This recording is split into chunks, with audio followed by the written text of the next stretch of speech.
Answering your daily bell ringer question. In what direction does the Nile run? What is the gift of the Nile? Give you a little hint. It's in chapter 11. I have the answer. All right, let's give everybody else a little bit of time to write down what they have.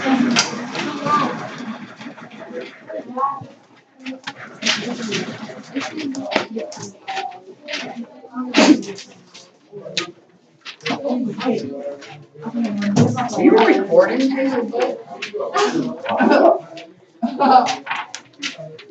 it over there? No, it's mine. This is where it should be done on your own. There shouldn't be much talking going on right now. Give you about 30 more seconds. It's like most of you have found it and written down your answer.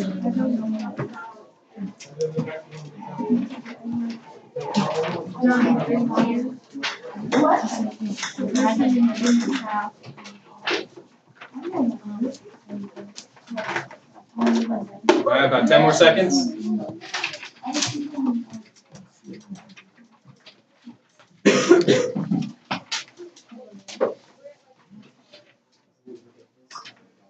All right, so the first part of our question today, in what direction does the Nile run? What do you think? Down.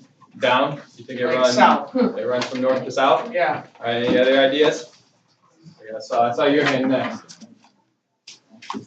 Change your mind?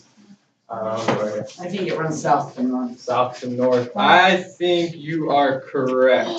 We know that rivers run downhill, and in this region, it is downhill from the south region to the northern region. So it gets a little confusing when they talk about upper and lower Egypt, because the upper Egypt is actually in the lower part of the country and other way around, because they talk about the way that the Nile River runs. So the upper part of the Nile River, which is the southern part of Egypt, is the upper Egypt section.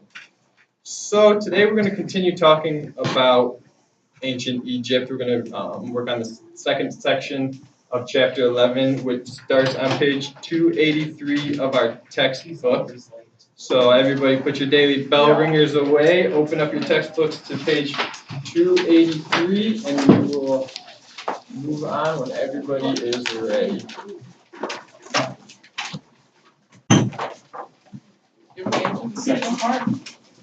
Oh, you're right, the second part. All right, second part. What is the gift of the Nile? I'm going to go back. It floods and brings good soil. Say it a little louder for me, please. It floods and brings good soil. Floods and it brings good soil. That's right. Anybody else have any other ideas? Or silt. Silt, yeah, that's another thing it brings. What about it? It brought life to the soil. It brought life to Egypt. That is probably the most important gift that the Nile brought. Without the Nile River, Egypt wouldn't be there. Of course, the country of Egypt would exist, but it wouldn't have been this great ancient civilization, because we know that the power of water brings to such a dry region. When the Nile River floods, it brings opportunities for farmers to grow crops and sustain a large number of people and able to build this civilization. So everybody should be at page 283 in their textbook now. Does everybody have their textbook open? All right, now we're going to start in the building background. We got a little square right there. So, Casey, can you read the building background for us? So life in the, oh wait, no, sorry. Building background. As with other ancient cultures, Egyptian society was based on strict order of social classes. A small group of royalty and nobles ruled Egypt. They depended on the rest of the population to select food, crafts, and labor. Few people questioned this arrangement of society. All right, very good. So as we continue reading today, we're going to learn a lot about this arrangement of society that they're talking about right here. It's very important to this ancient civilization. Their class structure is kind of the foundation of what this society was built on. So we'll start in the section Life in the Old Kingdom. Court, could you read that first paragraph for us? Sure. The first and second dynasties ruled ancient Egypt for about 4 centuries.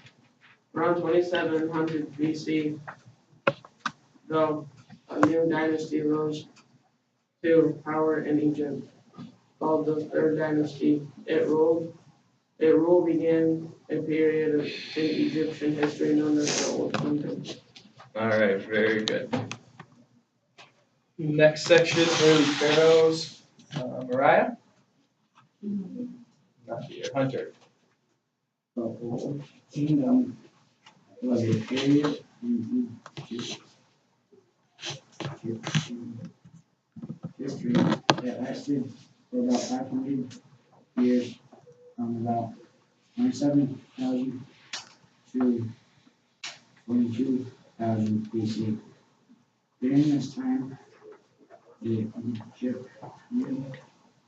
Egyptians continued to develop their political system. The system they developed was based on the belief of Egypt's pharaoh and the world with both a king and a god. All right, so this ancient civilization had this one high supreme being that ruled them all. We learned in the previous section about the pharaoh. The pharaoh was she held all the power in Egypt, and like many of these countries we talked about earlier in the Middle East, we heard about one person having all this supreme power. And these governments were called dictatorships. This wasn't considered a dictatorship back then, but it was pretty similar because one person had all the power and they kind of they didn't necessarily earn the power, they were just put into power, whether they were born into it or they were put in some way in power.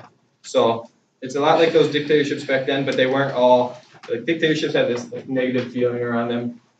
To some, this form of government probably did as well, but it didn't have that same stigma as a dictatorship does today. So keep in mind as we read through this this whole section, this is very important information that we're going to cover, or that we're going to go over a lot today. So be paying attention. Robert's not here. Ellie, why don't you start reading for us the next paragraph? Ancient Egyptians believed that Egypt belonged to the gods. The Egyptians believed that Pharaoh had came to earth in order to manage Egypt for the rest of the gods. As a result, he had absolute power over all the land and people of Egypt. All right. Zane. The Pharaoh started a cult-human god king with many responsibilities. People blamed him if crops did not grow well or if disease, but they also demanded that the pharaoh make trade profitable and prevent wars.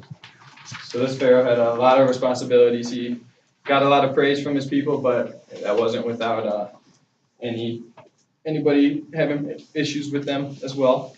Anthony, continue reading. The most famous pharaoh of the Old Kingdom was Khufu, who ruled in 2500 BC. Even though he is famous, we know relatively little about Khufu's life. Egyptian legend says that he was cruel, but historical records tell us that the people who had worked for him were well fed. Khufu is best known for the monuments that were built to him. All right, society and trade.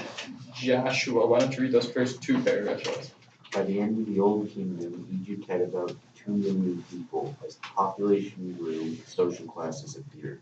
The Egyptians believed that a well-ordered society would keep their kingdom strong. At the top of Egyptian society was the pharaoh. Just below were the upper classes, which included priests and key government officials. Many of these priests and officials were nobles or people from rich and powerful families. All right, next two paragraphs. Evan? Next in society was the middle class. This class included lesser government officials, scribes, and few rich craftspeople. The people in Egypt's lower class, more than 80% of the population, were mostly farmers. During flood season, when they could not work in the fields, farmers worked on the field building plants.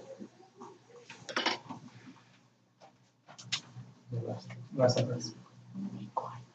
So, servants and slaves worked hard. All right, the last two paragraphs, Maddie. As society developed during the Old Kingdom, Egypt traded with some of its neighbors. Traders traveled south along the Nile to Nubia to acquire gold, copper, ivory, slaves, and stone for building. Trade with Syria provided Egypt with wood for building and to fire. Egyptian society grew more complex during this time. It continued to be organized, disciplined, and highly religious. All right, very good. So that whole section that we just read, starting with the early Pharaoh subsection all the way through the society and trade section, was all about this society of this ancient civilization. And it is very important to know these people and where they stood in their society and what their roles were. So we're going to take a little deeper look into that one. Everybody's going to get a worksheet and I'll go over what we're going to do. But we're going to be able to use our textbooks and use what we just read to fill in these blank spaces on our worksheet. As you can see in the upper left-hand corner of the page we just read is a graphic or a representation of what we just read about, including little pictures for us to see and make those connections. So once everybody has their paper, I'll read the directions for us.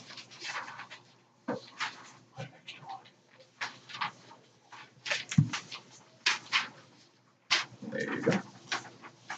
All right, so directions. Using your textbook, complete the remaining blank spaces by representing the different groups in any way you would like. You may write a description, you may draw something that represents the group, or you can do whatever is best for you as long as you accurately represent the group. So before we start, you can take a look at the top one. We learned about pharaohs the other day, so I went ahead and gave us our first representation. When we learned about pharaohs, we learned about a ruler, we learned about the king, we learned about pretty much the head of that ancient civilization. So something that reminds me of somebody in charge, somebody with a lot of power, somebody leading a big group of people or a civilization, I think of a king. So I put for us a crown, because a crown to me represents the pharaoh. Obviously, we could have put one of these ancient Egyptian headdresses that a pharaoh wore, but because pharaoh is a new term to us, I put something that we can relate it easier to, and we can recognize. You know, the king is the ruler. So pharaoh, when I see this crown, I know that the pharaoh is the ruler or the king or the head of that society. So for the next 10 to 12 minutes, use your textbook to either write down a sentence describing that class group, draw a picture representing them. There's colored pencils over here if you want to add some color to them. If you're writing sentences, try not to write exactly what the textbook says. Put it in your own words, something that you'll really be able to remember and that you'll be able to soak in, and it'll help you each time you hear these words on our left, it'll bring back what we either wrote or what we drew. So use the next 10 to 12 minutes to complete what you have. And feel free to use your neighbors and your textbooks. You can draw, write, whatever you feel helps you best.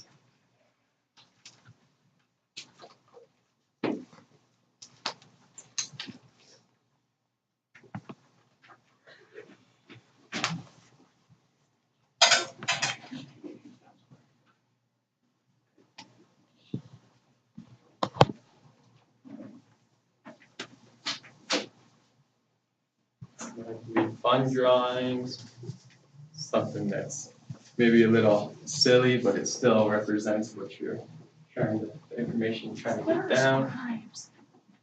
You can have some fun with it.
Do your best.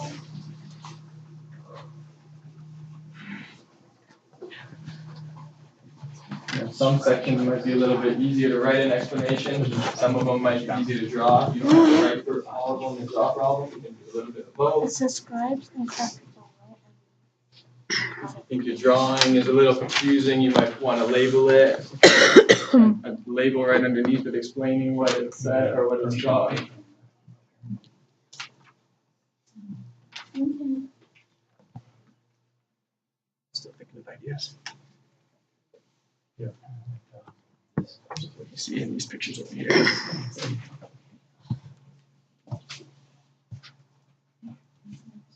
got our farmers, right?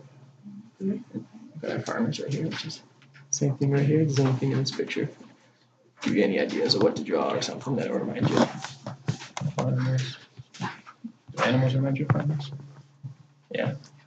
That might be a good thing to draw some animals. Anything really.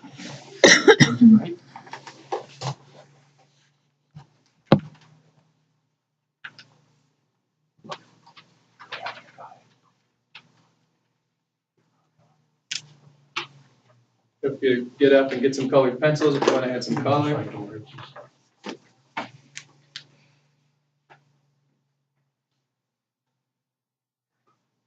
you're stuck and you don't have any ideas about something, turn to your neighbor. See what if they have any good ideas.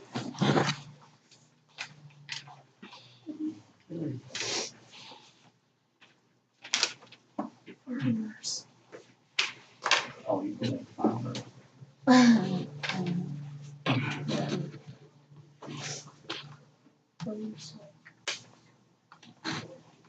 same thing with the hoe.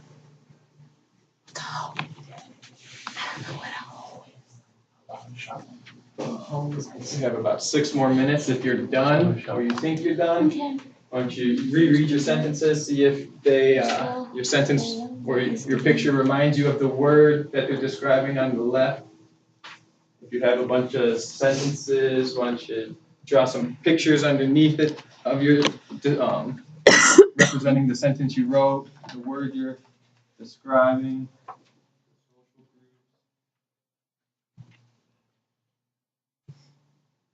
Maybe he has seeds in his hand because he's planting seeds.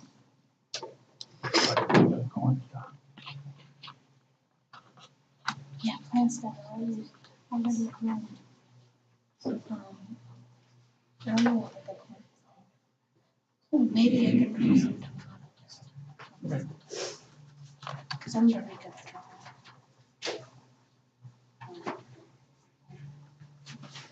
I'm seeing some creative drawings It out looks there. like a tomato plant.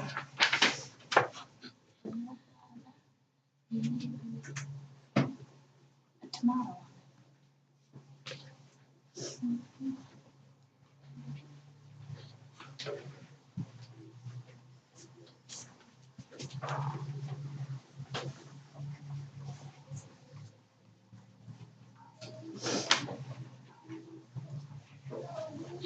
Here's some little sprouts. There's one little sprout. Wow, great job. Who's this up? Farmer. Planting scraps. Mm-hmm. Awesome. That's Those are great. tomato plants. Mm. And he has little seeds in his hand. Oh, that's really nice. What's this one? That's a scribe who's building a playground. Oh, cool. I like that. I gotta think of a name now. Keep it up. That's awesome. Let's think together. Official and the priest run the government. Like, you know how to draw a temple? All right, about 1 more minute. No. Is a temple kind of like a castle kind of thing? Like a church. Finish up the one you're on. Get those last sentences written, those last pictures drawn. About 30 seconds. We'll come back together. Here's a temple.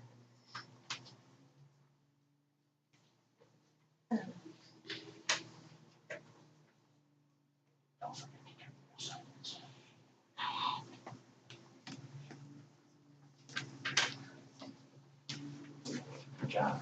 All right, now for the next 2 minutes, why don't you turn to the person next to you? So you guys turn, talk over here.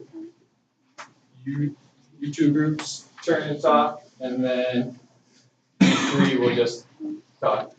Everybody pick one person from the row I paired you up with and discuss at least 2 of the drawings or sentences that you had and see if they line up with if they match or if they're different from your neighbor with who you're sharing with.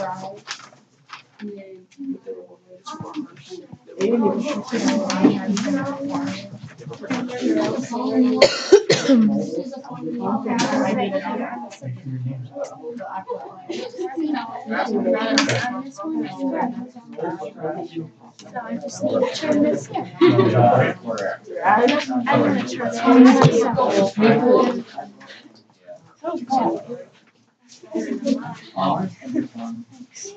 My favorite, all in I go, plan.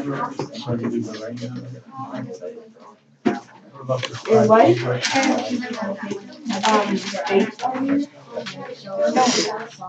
no, they're not All right, about 20 seconds. Finish up what you're saying. And this is Once you're done, you turn back, face the front of the room. This is a farmer planting his Quiet tomato. down, put your eyes on me when you're ready. See? Interested by the, All right. wait, whoops, I'm interested by your crazy hearts. Okay, everybody's attention? All right. Do I have any volunteers who'd like to raise their hand and share either their Can I drawing share or their one? sentence? Yep, go here. Raise your hand. Assuming nobles are like the co-leaders. The co-leaders? Yep, because they're kind of underneath the leaders. My farmer is planting his tomato. Oh, yeah. I saw her drawing over there. It's really good. It's got tomatoes that just got planted, some that are already big. It was a really good picture. One more person want to share? This one is the For scribe, I drew a picture of what scribe with hieroglyphics. I typed it. Oh, that's awesome. And then I learned how That's to cool. spell. You already learned hieroglyphics before, right? What's a hieroglyphic? It's like drawings or words. I don't know, I just have. I know. Drawings that represent I know their what it words. is. It's kind of like their language, their writing system. Yeah. Very good. All right. Now, can we all open up our textbooks back to page 285?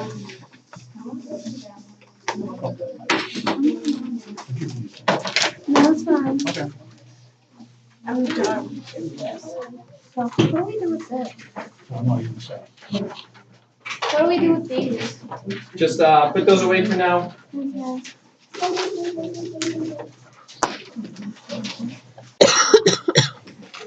Alright, it looks like we're all ready. So, the first section, religion and Egyptian life. Let's go with Colin. Could you start reading for us? Religion and Egyptian life, the top of page 285. Explaining the gods was part of daily life in Egypt, but the Egyptians focused on religion and beyond people's lives.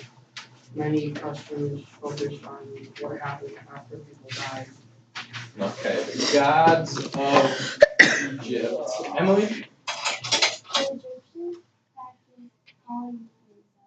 Before the first each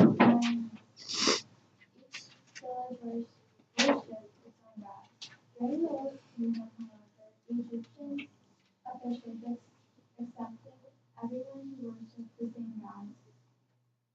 So, how people worship the gods might differ from place to place. So no, polytheism from what we studied before is believing in many gods. Next paragraph. Gage? Egypt built temples to the gods all over the kingdom. Temples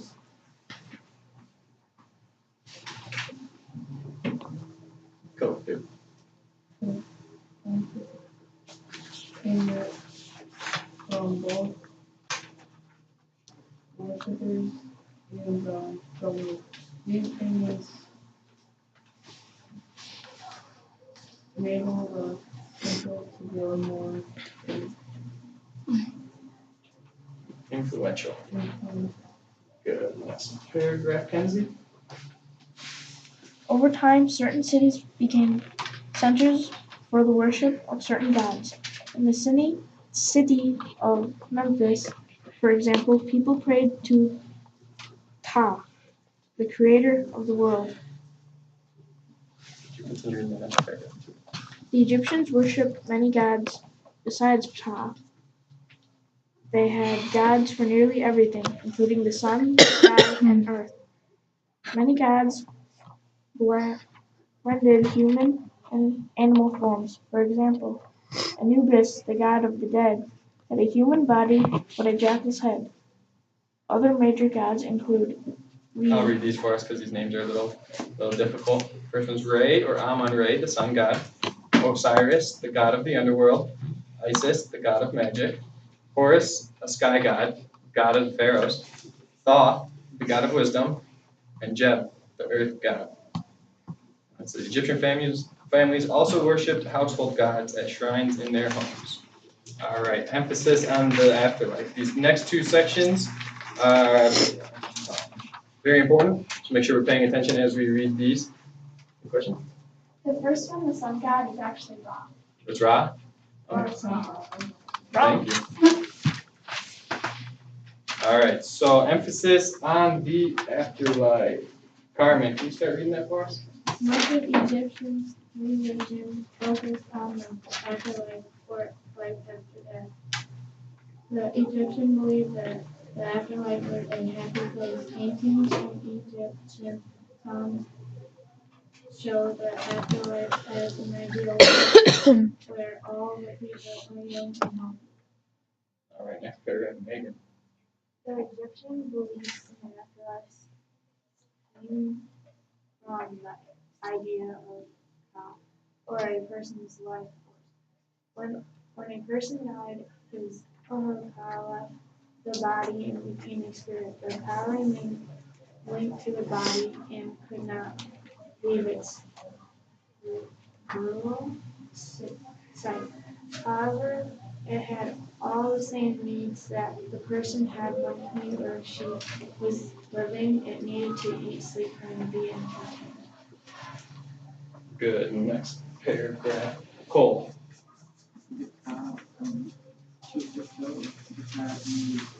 People go through the process for the afterlife. These objects include furniture, clothing, wood, jewelry, and weapons, music. Relative to that group, then student differences.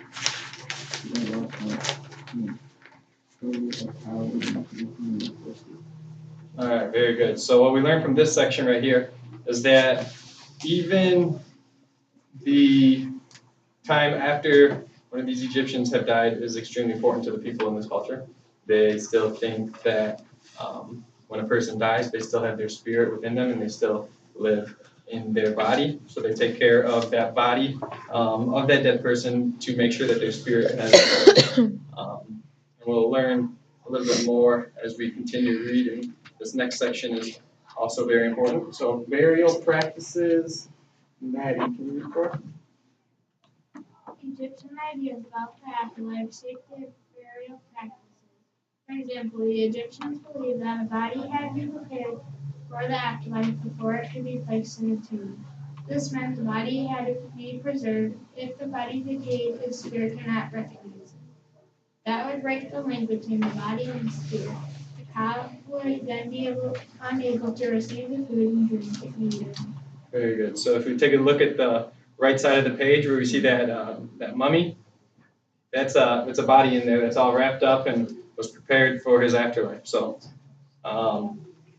we know we don't do the mummification process. It probably wouldn't still look like that today, as we know anything that isn't preserved correctly will probably rot and disappear. And we'll figure out as we keep reading how they got these bodies to remain in their semi-life form. Don't really look alive, but you know. So let's continue reading. Evan? Okay. To help the cloud, Egyptians developed a method called embalming. Yep. To preserve bodies and keep them from decay. Egyptians preserved bodies as mummies, specially treated bodies wrapped in cloth. Embalming preserves a body for many, many years. A body that was not embalmed decayed for far more quickly.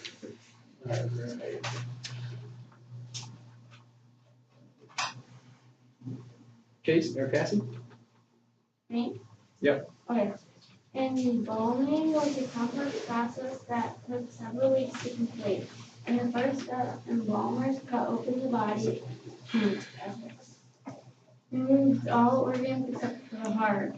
Embalmers stored the removed organs in a special jar. Next, the embalmers used a special substance to dry out the body. They later applied some special oil. The embalmers then wrapped the dried out body with linen cloth and bandages, often placed special charms inside the cloth wrappings. All right, so if we look at the top of page 287, we see some little strange jars, it looks like, at the top with some weird faces or animals. I'm not quite sure what those are. On top, those are the jars that when they were mummifying a body, they would store all those internal organs that they were taking out. They said they only removed the heart because the heart is where the ka, or the spirit, lives in these dead people, but they didn't think they needed to have all these other internal organs left in them. So they would take them out, they put them in these jars, and then they would leave these jars inside their burial tomb. Pretty gross, if you ask me. All right, next, 2 paragraphs. Colin, could you read those for us?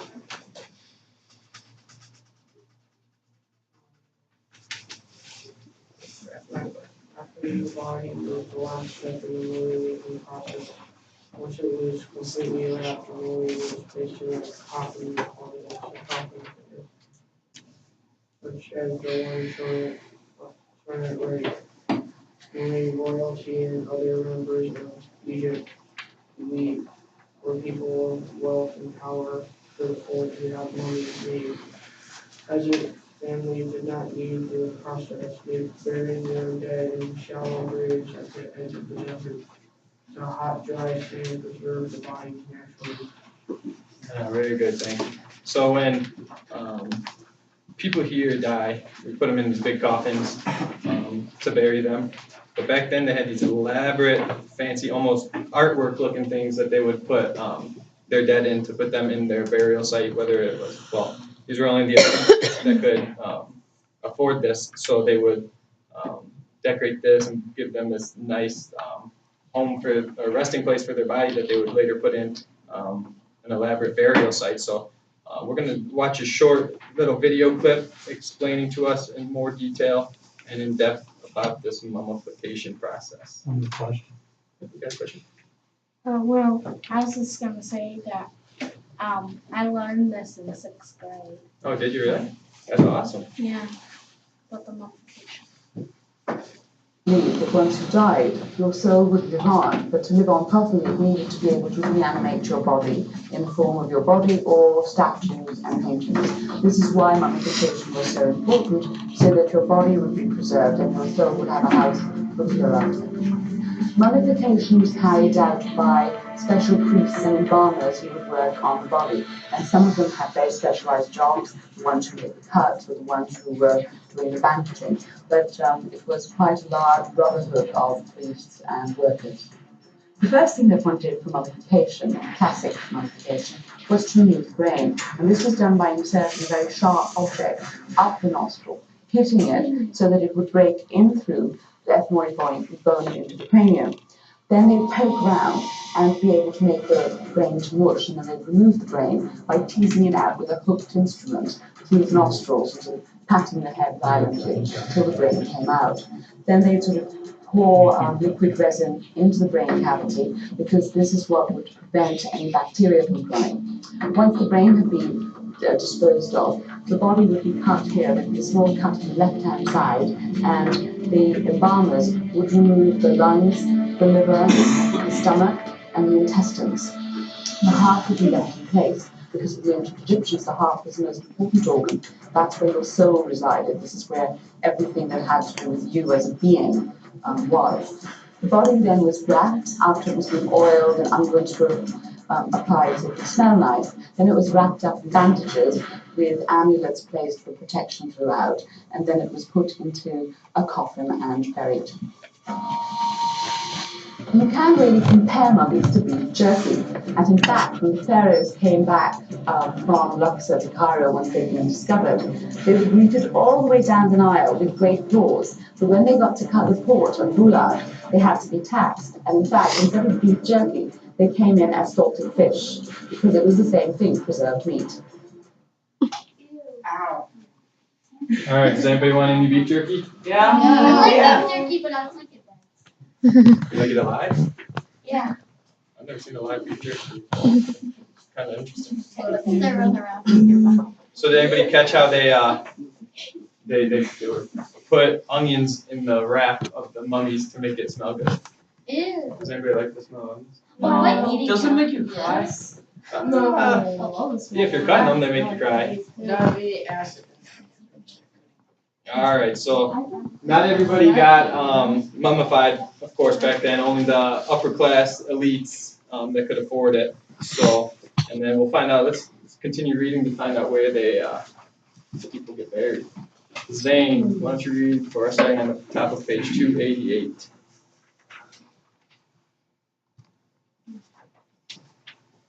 The Egyptians believed that burial sites, especially royal tombs, were very important. For this reason, they built spectacular monuments in which to bury their rulers. The most spectacular were the pyramids. Huge stone tombs with 4 triangle shaped sides that met in a point on top. Very good. Next, Emily. The Egyptians built the first pyramids in the Old Kingdom. Some of the largest pyramids were built in that time. Many of these huge Egyptian pyramids are still standing. The largest is the Great Pyramid of Khufu near the town of Giza. It covers more than 13 acres at its base and stands 481 feet tall. This stone pyramid took thousands of workers and more than 2 million limestone blocks to build. Like all the pyramids, it is an amazing example of Egyptian engineering. The application of scientific knowledge for practical purposes. All right, good.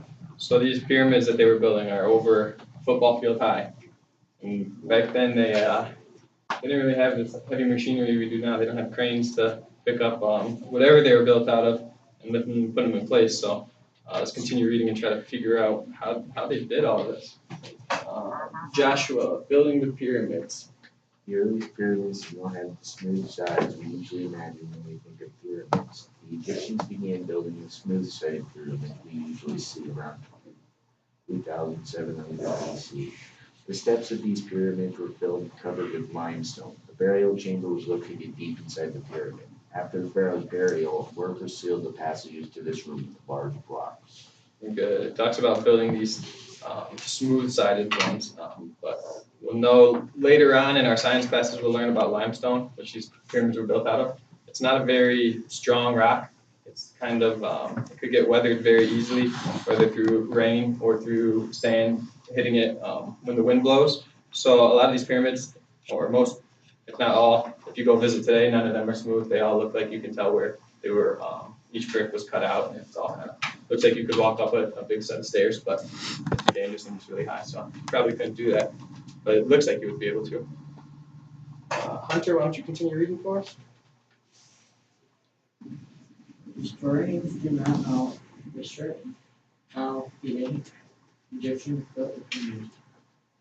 What is certain is that such massive projects required a huge labor force, as many as 100,000 workers may have been needed to build this one unit. The government paid the people working. So as many as 100,000 workers. Put that in a little bit of perspective. That would almost fill Michigan football stadium, which is the largest stadium in North America. So they needed that many people. If you've ever seen a picture of that stadium when it's full, to build one of these pyramids over many, many years, you can imagine just the size of these things and what it took to build them. So it's next two paragraphs. Court, could you read for us? Finally, around 2050 BC, a powerful pharaoh defeated his rivals. Once again, all of Egypt was united. His rule began the Middle Kingdom. Yeah, I don't think you're reading the right sentence, or paragraph.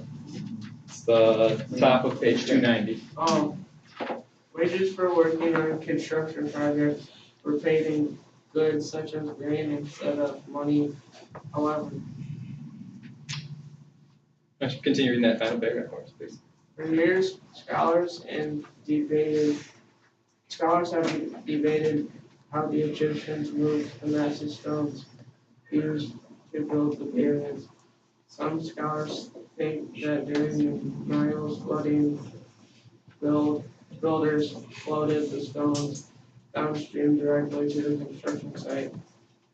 Most historians believe that workers used bricks, ramps, and strong wooden sleds to drag the stones up the pyramid once at the building. All right, very good. So we saw in the paragraph prior that all these workers worked so hard to build this burial tomb for this one person that is ruling over all of them, and instead of being paid in money, they would just be paid in grains. So these people would have all the food they wanted, but they were at the will, or they were under the pharaoh's control pretty much, because if they didn't do their work, they wouldn't get their grain, and if they didn't get their grain, then they couldn't provide food for their families or themselves to eat. So the pharaoh had quite a bit of power in determining how the work got done building this place that he would eventually live his afterlife. Can't live an afterlife, but you get the idea. Last section, significance of the pyramids. Anthony, could you read that? Burial in a pyramid showed the pharaoh's importance. Both size and shape of the pyramid were symbolic. Pointing to the sky above, the pyramid symbolized the pharaoh's journey to the afterlife. The Egyptians wanted the pyramid to be spectacular because they believed the pharaoh was their link to the gods, controlled everyone's afterlife. Making the pharaoh's spirit happy was a way of ensuring happiness in one's own afterlife. Ellie? To ensure that the pharaohs remained safe after death, the Egyptians sometimes wrote magical songs Hymns. on tombs. Together these songs and hymns are called pyramid texts. The first such text ever to be the sun god was carved into the pyramid of King Pharaoh. He was a pharaoh of the Old Kingdom. All right, I'll read this for us. No, how do you pronounce his name again? Ra. Ra. Ra, this Unas comes to you, a spirit indestructible. Your son comes to you, this Unas. May you cross the sky united in the dark. May you rise in light land where you shine. All right, last paragraph. Kenzie. The builders of Una's pyramid wanted the god Ra to look after their leader's spirit. Even after death, the Egyptian pharaoh was important to them. All right, very good. So what we learned today in our reading was the social structure of the ancient Egyptian empire. We learned about all these different roles people had in the society and what they did in building this empire. We learned about the burial practices and the processes. And then we learned about how they built these pyramids and what they built them for. So to me, it sounds like these people lower on their social structure kind of live their life to build these pyramids. That doesn't sound like fun. So to use those worksheets you completed today to study for your quiz later on in the unit. A lot of that information is going to come up. Hey, make sure we're all paying attention still. Wait, listen up. Make sure that information's all going to come up on the quiz later on. So make sure you use those pictures you drew and those sentences you wrote to help you remember what the different roles these people played. Good work today, and thanks for paying attention and working so well.